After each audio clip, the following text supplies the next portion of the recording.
It's about 8:15 in the morning, July 5th, the second day after Hurricane Beryl came through Jamaica, and I'm already tired. I'm exhausted. Okay, I have to admit that I made sufficient preparation for the hurricane's arrival.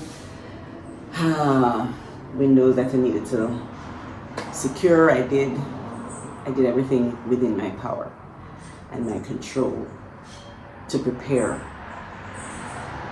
for the coming hurricane. So I had preparation for that. Okay, if power goes, I have my candles, I had my kerosene lamp. Let me just show you. And it's been used. See, I've been using it. Made life very, as a matter of fact. I think I'm going to start just using that from now on. There are some lessons and some takeaways that I got from this experience that I'm memorializing this primarily for my own grandchildren so that they will be prepared for the potential of not having some of the comforts that they have been afforded their entire life, and then all of a sudden there is some type of situation, and then they can't any longer enjoy those comforts. How do they survive? How do they survive?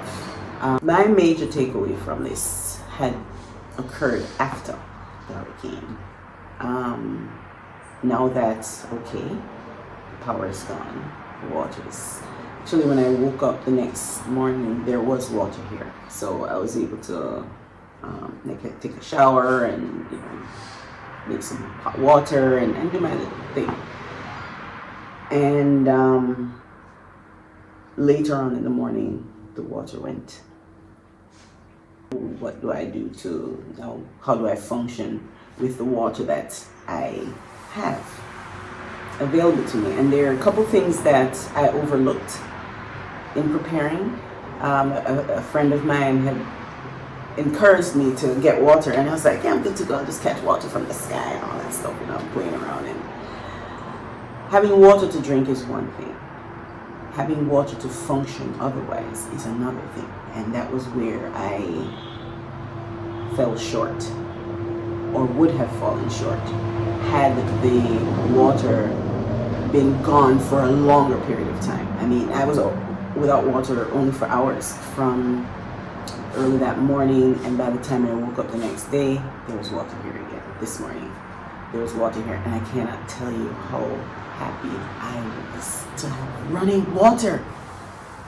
Because the short period of time that I didn't have water, and I had to be navigating, cooking, washing dishes, washing my hands, doing anything with water, it was taking so much out of me to make sure that I was doing everything I needed to do to cook. The long and short of it is this. I had help, fortunately. I had help to take care of the cleanup of this space. So within hours that was done. But between cleaning up, clearing leaves, moving breadfruit, branches, raking, I mean, talk about an earth angel. Sheesh. I cannot imagine what the cleanup and recovery would have been like without it. And so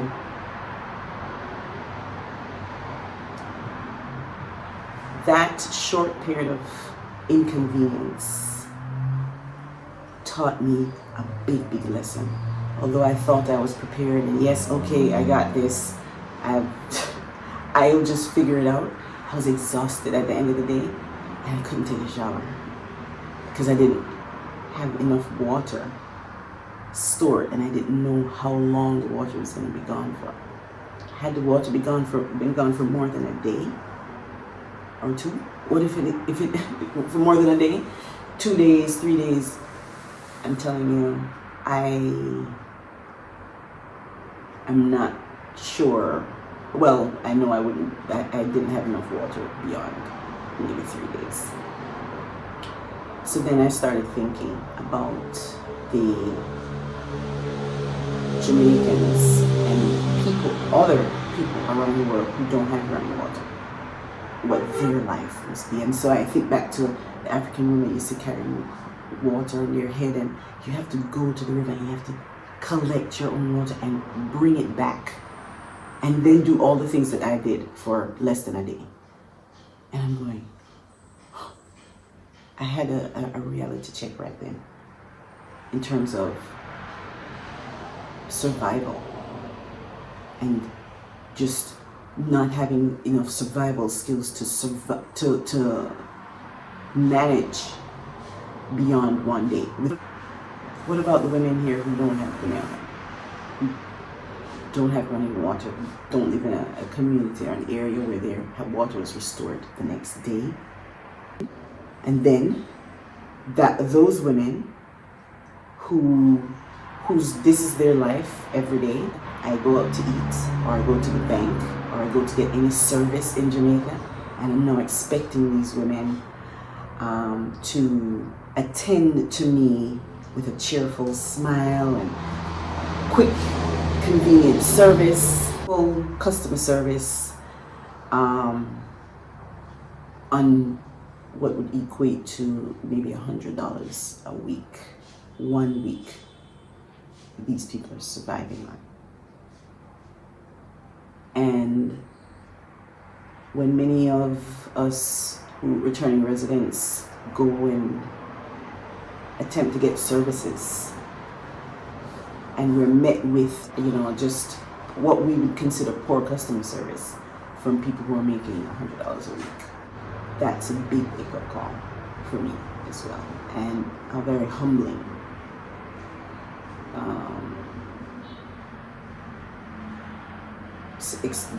The experience was very humbling for me. And so you're caught between, okay, now I'm aware why this is happening, and then what? So the reason that I'm putting this together more for my own grandchildren and children within their age range as they're coming up.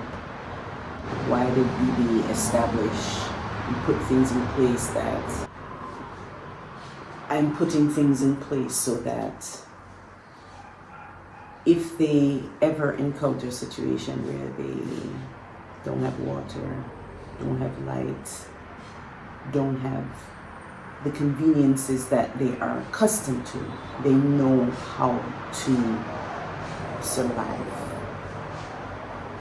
A lot of times, we as parents think we're doing a greater service for our children by giving them all the conveniences that we are able to afford them.